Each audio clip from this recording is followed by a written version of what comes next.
It's the Joe Holka Show presented by PrizePicks. It's week 7. We're talking key matchups to exploit in season long in DFS. Of course, we're going to build a DraftKings lineup at the end. There's one name in particular on here that I think may surprise some people. Let's just jump right into it, Reebs. And the first guy that you want to talk about today is Kenneth Walker. So talk us through that one. Man, in particular, when you look at this slate from a top-down lens, I mean, running back is going to be like where all the mystery lies. You know, Austin Eckler is really expensive, and then there's a lot of kind of guesswork behind where a lot of people are just going to be playing guys that get like high touch volumes and kind of see where things kind of fall because the running back position is in a tough spot. But Kenneth Walker, he's in a good spot, one of the few guys. We know what we get out of Kenneth Walker. He's this boomer bust runner, splash play runs among all running backs at 50 or more carries this season. He is 10th in rate of runs to go for 10 or more yards at 10.8%. And when you look at this matchup against Arizona, like this is a team that is just getting bully balled on through the air and on the ground.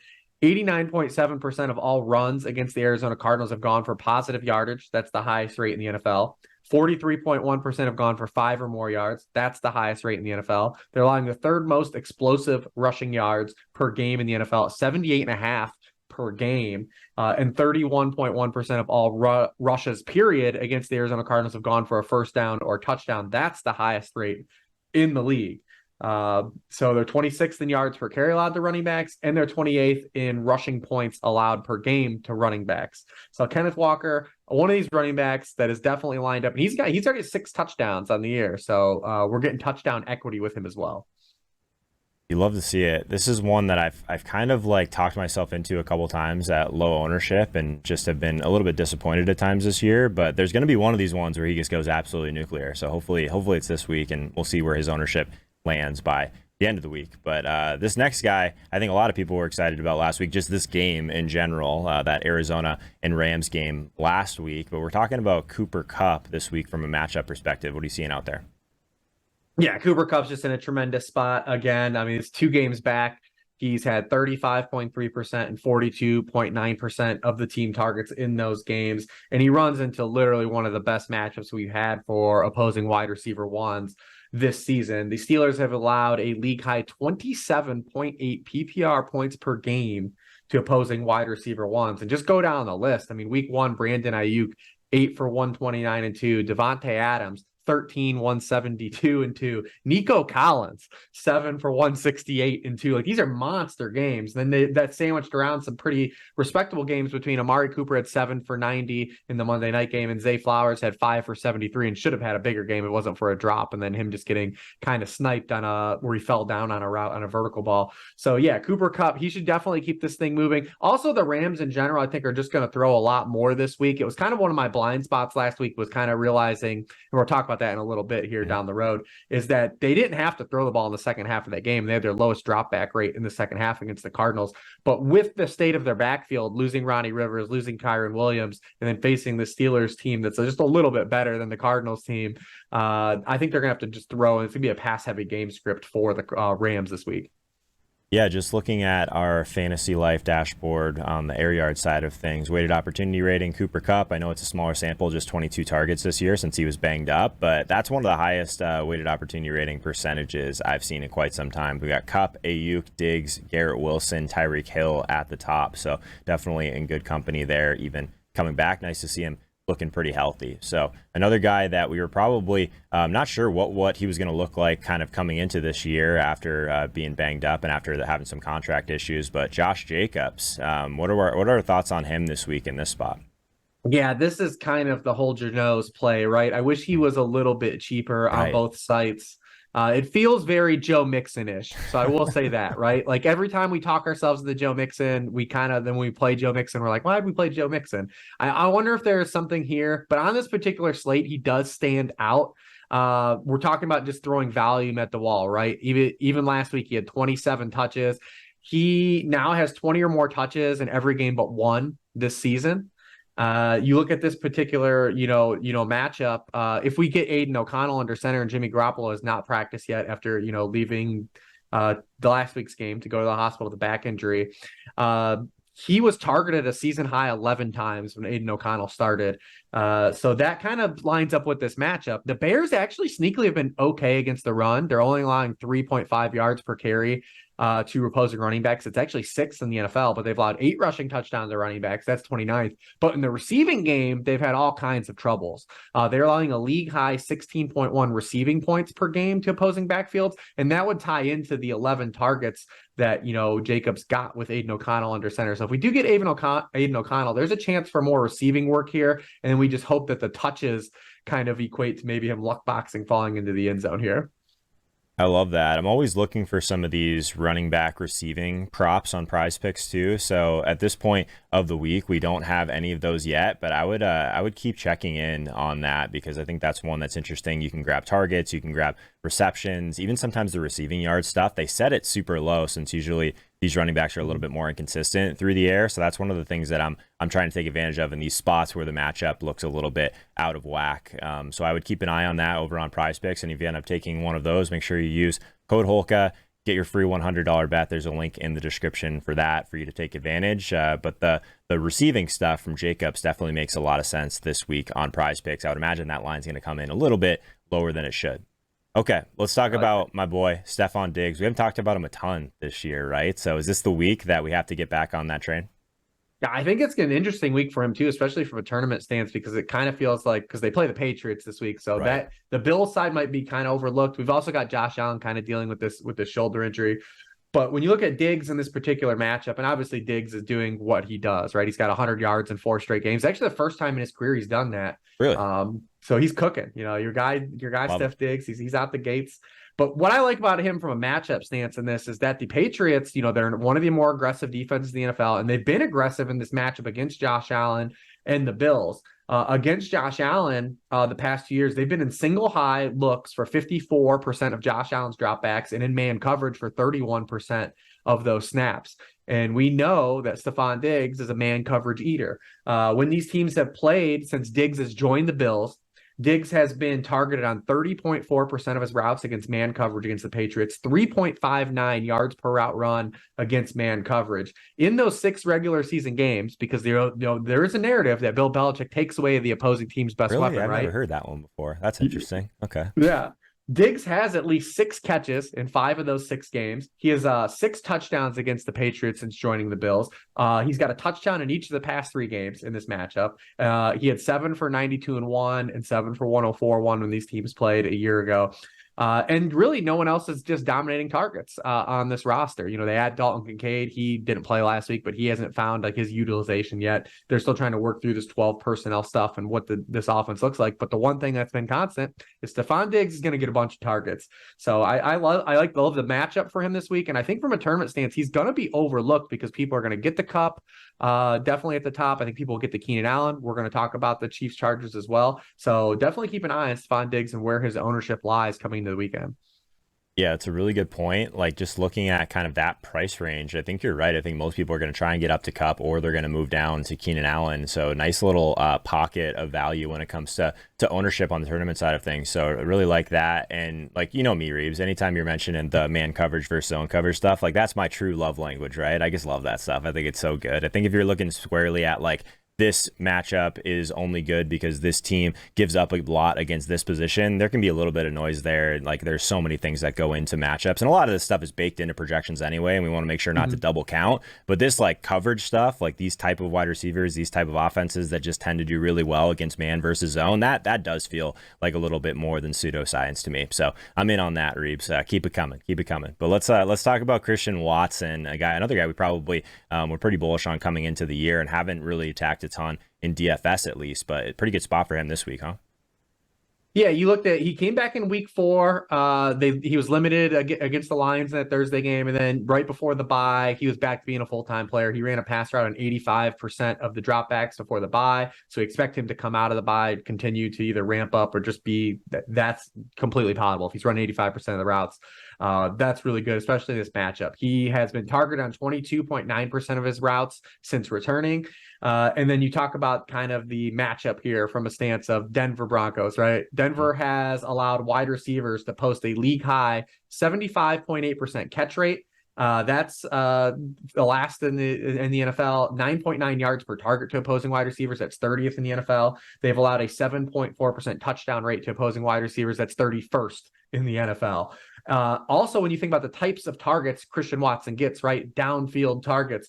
On wide receiver targets, 10 yards or further downfield, Denver has allowed opposing wide receivers to catch 75.6% of those targets. The league average is 50.7%. So 25% more than the league average, which is absolutely bonkers. So on a slate where we're looking for some upside and kind of that nebulous price zone, there's some volatility here. But I think when you're looking at Christian Watson, like this is a week to play for like the boom of like his boom or bust nature. Yeah, because I think people are going to look at that $5,600 price tag and be a little bit nervous, only coming in around 10% projected ownership right now. But I think the closer people look at this, obviously the Denver matchup looks pretty good. He might creep up a little bit more to that 10 to maybe that 15 to 20% range if people get there. And if not, I love him at 10% for sure, just because of the upside that you mentioned. So totally in on that. Speaking of upside, this is the first year my wife has played fantasy football, believe it or not. And I forced her to wait on drafting quarterback and take Sam Howell. So she's pretty happy with me right now, honestly, with a lot of pretty nice weeks from that perspective. But Terry McLaurin is the guy that we're going to talk about there. So is Terry just going to make my wife happy if Sam Howell just keeps chucking and keeps running? But hopefully it all goes to Terry this week. What are your thoughts on him? Yeah, the coaching staff was pretty vocal coming out of that Thursday night game against the Bears where he wasn't targeted, and they kind of doubled down and delivered on what they promised. We like when coaches say something and they back it up, right? We prefer that. And he had 52.4% of the team targets, 57% of the air yards, by far his highest marks for him in the season, any Washington wide receiver. But why we like Terry McLaurin in this individual matchup is we know that the Giants blitz at the third highest rate in the NFL. And they blitzed the hell out of the Commanders last year. Sam Howell didn't play in either of those games. But, when we look at when teams play the Giants, we always want to say, like, well, who's the foxhole guy, right? Mm-hmm. Like, when the quarterback is getting blitzed, who's the guy like they're dialing up targets to? And it's been Terry McLaurin. He leads the team in target rate against the blitz. He has a team high 46.7% of the air yards when Sam Howell is blitzed. And then when you talk about just the matchup, it's not just him getting the targets and blitzes. The Giants are also giving up production to opposing wide receiver ones. They're 26th in the NFL. In points per game allowed to opposing wide receiver ones. They've allowed 100 yards or a touchdown to all of Marquise Brown, Deebo Samuel, DK Metcalf, Tyreek Hill, and Stefon Diggs over the past 5 weeks. So we haven't had a scary Terry moment this season. We haven't really gone into the bag on him, but this is definitely one of the weeks where you look at, playing more of for his upside and his positive end of the outcome as well. This is another fun one on PrizePicks too for this matchup. So Terry McLaurin plus Curtis Samuel, you can get them over a rushing and receiving touchdown, just over 0.5 touchdowns for that. So if that trend continues, might be a decent touchdown one to go after. These are always fun to mix in on your PrizePicks entries. So I'd be in on that. A couple more guys to get to here, Reeb. So let's move on to Gino Smith, someone that we've talked about a little bit, I think, because he's been so cheap in DFS, but we're still waiting for him to really have that true explosion. Yeah, this is kind of the first time back. I was really positive on Gino Smith coming into this offseason. It just hasn't really happened the first month of the year since the Detroit game. But when you look at this individual matchup, there's some upside here. 37% of all passing plays against Arizona have gone for a first down or touchdown. That's the second highest rate in the league. From a fantasy stance, the Arizona Cardinals are allowing a league high 7.7 points over what opposing quarterbacks have averaged coming into the game prior to playing them. So it should be more of an upside game for Gino Smith based on the output that we've had. Also, the Arizona Cardinals are allowing 8 yards per pass attempt with a 4.5% touchdown rate. That's 30th in the NFL and 25th in the NFL. We like that. Gino Smith, where he's had some of his troubles this year, is basically on the offensive line being banged up. He's been pressured on 41% of his dropbacks, which is 29th in the NFL. But Arizona has the lowest pressure rate in the NFL at 27%. When Gino Smith has not been under pressure this season, again, it's only 60% of his snaps, but he's averaged 8.3 yards per pass attempt, which is 8th in the NFL. So he gets a big bump here. The only thing I will say, a caveat for this matchup, is something to keep an eye on, and it's something like I said, I overlooked for Matthew Stafford in this matchup a week ago when we were talking about Puka Nacua in his matchup, is that the Rams that just ran the ball down the Cardinals' throat in the second half of that game. They had their lowest dropback rate of the season in a game and their lowest dropback rate in a game in the second half of any game this season. So The Seattle Seahawks, anytime they've led outside of the fourth quarter, they're 27th in the league in dropback rate. So just something to keep an eye on. If we don't get any pushback here, is this Seattle just makes this a Kenneth Walker game? But the peripherals are all positive for Gino Smith. I would just say, like, if you're going all in on Gino Smith in his passing game, that you do have to worry about the fact that this could be like Pete just lining up Pete Carroll and Sean Waldron, and they just run the ball all over the Cardinals. Okay. Well, let's play the scenario where we're glass half full here, Reeves, Yep. where we get a fun game to watch, where Gino's just slinging it all over the field. Who are we pairing with him this week? I think there's a lot of options here. You know, JSN had a nice little boost last week. You can always play Tyler Lockett, but I'm still waiting for like the big boom DK Metcalf game. Yes. And I would say that it could happen here. He still leads the Seahawks in yards per route run, but he's playing 7% of snaps at outside wide receiver, right, on the boundary. And that's where Arizona has been absolutely flooded. I mean, they are 29th in yards per target allowed to boundary wide receivers. They're allowing 9.8 receptions per game to those wide receivers. That's 29th in the NFL. And then if you consider, you know, Metcalf still Seattle's wide receiver one, I think some people would say like it's a 1A, 1B situation. But if you do, Arizona has been crushed by opposing lead wideouts this season. I mean, Brandon Ayuk, the last 3 weeks, these are the wide receiver one lines against the Cardinals. Brandon Ayuk, 6 for 148 and no touchdowns. Jamar Chase, 15 catches, 192 yards and 3 touchdowns. And then Cooper Kupp, 7 catches, 148 and a touchdown last week. So if we're looking for that first kind of DK Metcalf, you know, spike week, this would be a great week to kind of run into it. Real quick, before we build a lineup, just wanted to thank everyone who entered last week's $250 giveaway on Twitter. I did launch a new project. It's a second newsletter that focuses on just one thing, player props. Been having fun a ton with these so far. Make sure you guys subscribe and keep an eye on my Twitter for future giveaways. There's going to be a ton of them, and the idea is going to be to kind of just make sure that we share the winnings with you guys. And I'm going to be dropping my top plays in an email before they hit Twitter, so make sure you guys check it out. It's called Prop Drop. Link in the description. Absolutely free to get your drop right into your inbox. Well, you know, anytime we bring up a quarterback, we got to make a quarterback lineup. We're doing It's a kind of a rule that I've made for like ourselves on the show. So Okay. let's do Gino and DK. Got him in there. Nice price point for Gino at 6K. I think there's a few cheaper ones that some people might talk themselves into, but I think I'm still comfortable, especially with this matchup. I'm with you. I think on the defensive side of things, everyone's just going to probably pile into the Chiefs maybe at 2,400. What do you think? Yeah, I like Chiefs. I also like Broncos too. Okay. I know the Broncos aren't like very sexy, but I mean Jordan Love will give you something, right? But then if we do you mind though if we still have Christian Watson? Like, No. can we do? I think that's fine, especially a guy like that. He can get there, and the defense could absolutely still get there in the same game. Yeah, so maybe something like that. Okay. Yeah, Jordan Love's another one of those guys I think you'll see get stacked on DraftKings. FanDuel made Jordan Love the QB5 in pricing on the main slate. Wow. The pricing over there has been fascinating this year. It's just they've been very proactive on I like matchups, and yes, I think they've done a better job. Like, not to say I don't like I'm not no real shade towards DraftKings. I like playing there too, but I think FanDuel's done a better job on being more proactive with the price bumps. Well, yeah, you don't run into the 55% Mostert when on FanDuel. Yes, it's like the second. We talked about that last last week. Slate. Yeah.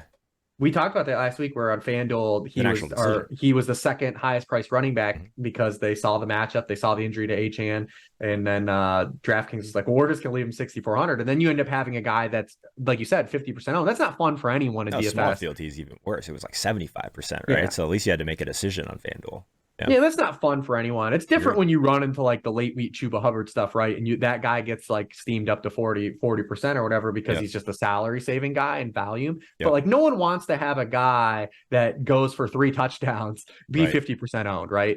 Like that's not fun. That's not fun for anybody. We're in the business of having fun here, Reeves. So by the way, we want to win money too, but like when the guy that has the 3 touchdown game is 60% owned, like I feel like that's something that the site made an error, not the gamers. On the subject of fun, Reeves, what are your thoughts on Zach Ertz as a bring back here? Like he's probably the most fun tight end in existence, right? He's 3,200. I don't say we have to do it. It's nice to have a bring back on the stack. I don't really have a tight end that I'm in love with this week on the cheaper side of things, especially if we're playing Watson. I think Musgrave is probably up there around the same price point at 3,300. But what do you want to do with tight end? Doesn't have to be Zach Ertz. Just throwing that out there. Yeah, I mean, I would say even if you wanted to punt with tight end for the first time this year, Trey McBride basically Ooh. matched Zach Ertz in route. He ran 2 fewer pass routes than Zach Ertz in the game. So maybe as the trade deadline's coming, maybe Zach Ertz is one of these guys that's going to get traded. That's very just hyperbole. Like don't take that and run with it. But you look at the Cardinal situation, like why would they not start playing Trey McBride, right? Their Like, ceiling, that's actually kind of crazy. You look at like any projections out there, their ceilings are basically the same. It's just the floor from McBride that you're losing, right? From Ertz. I'm in on that. Let's do it. But 2,600, and also he's 2,600. We're going to see Michael Mayer at 2,700 be pretty popular as well. And there's a lot of fragility still with Michael Mayer because although he got a bump, remember Devontae Adams had no targets. Like there's not going to be a lot of games where Devontae Adams is targeted as low as he was last week. 100%. 100%. Okay, well let's talk through what we want to do at running back, because we definitely have a few guys at the top that are pretty expensive but great plays, right? We talked about Kenneth Walker, we talked about Josh Jacobs. So are you comfortable putting Walker in this team, or is it probably one or the other with Metcalf, Walker, and we probably put in Jacobs to this one? I think this is tough because we haven't seen like value illuminate itself yet. Obviously, people are looking at Zach Evans. I have a lot of questions about Zach Evans and how much he's really going to play because this is a guy that had no reps in pass protection really in college. The two systems he was in at TCU and Ole Miss, and I think that's what the Rams. And that was one of the big quotes for McVay for like this week about the running back situation. And you look at the guys they brought in: Darrell Henderson, Myles Gaskin. That I think that they really want a guy that they trust in that pass pro situation. Kyron Williams was 3rd in the NFL in pass blocking reps for running backs. And I just can't see themselves putting Zach Evans in that kind of situation. And I think that one of those veterans is on the field more. I don't know if those guys touch the ball necessarily, but I think from a passing set stance, it's going to limit Zach Evans' availability. We'll see what shakes out later in the week. We're still waiting to see if Roschon Johnson gets cleared out of concussion protocol. He would free up some salary for people. But right now, we do not have like that clear like gravitational pull towards like a cheap running back. Yeah. It's flat, honestly, just looking at it, like Roschon Johnson, Zach Evans, Shamir, I guess he's a little more expensive. Jerome Ford's there. They're all kind of in that like 10 to 20% range. Like we haven't made a stand yet. By the end of the week, I'm sure one of those guys emerges as pretty chalky, but I'm with you. Like in that cheaper range, I guess you can throw Rashad White in there, tougher matchup. He's at 5,100 as well. Do you like any of those guys in that range if we wanted to put one of them on this team, or do we want to just see what Not particularly. Yeah, I mean, but it could, like I said, that could change. We record this video on Thursday morning, so like we get more news and stuff. Like if Roschon were to get cleared, he'd be, I think, a pretty great, like he's going to be a pretty popular play on this slate because he frees up a lot and you can do a lot of things. I think right now, with what we did paying for Metcalf and Watson, we probably want to go like mid-range. So like maybe we play guys like Pacheco, who we're going to talk about on another video. And maybe we do Gibbs on this team at 6,300. Okay. I'm in. And play for the receiving side. We're still in good shape on salary then for the rest of this one. We got a wide because the reason is I want to play Cooper Kupp. All right. I was wondering. So I would say this: we can do 2 angles here. We can either do like Diggs or Cooper Kupp. Well, I want to put Cooper Kupp in. Okay. If we get Kupp in, we got 4,500 in the flex. So we got 4,500. One of these running backs, maybe, or I would say let's go. You know what? Let's just play. Do you want to just take a flyer and play JSN with Gino? Yes. 3,900. You love to see it. And then you've got your fun money for anyone that wants to do anything else. Go up at tight end. Go up at RB. Yeah, exactly. And that'll give you like a ton of flexibility too, since like we have a lot of stuff in the afternoon slate in this lineup.